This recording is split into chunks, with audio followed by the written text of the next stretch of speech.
سلام الله عليكم أيها المشاهدين الكرام، سعيد بلقائكم في هذا الخبر الجديد. عاصفة رعدية تخلف فيضانات قوية في مولاي إبراهيم، إليكم التفاصيل.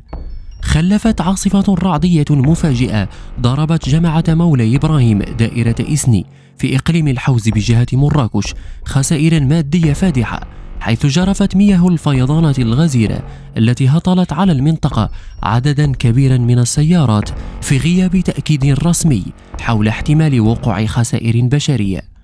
وكشف شهود عيان أن الفيضانات الجارفة لوادي غيغانا البهجة بجماعة مولاي إبراهيم خلفت خسائر مادية كبيرة تسبب في وقوع أضرار بواجهات بعض المقاهي المحاذية لمولاي إبراهيم، كما جرفت السيول سيارات على مستوى الطريق الرابط بين مولاي إبراهيم وتحنوت من دون وقوع خسائر في الأرواح.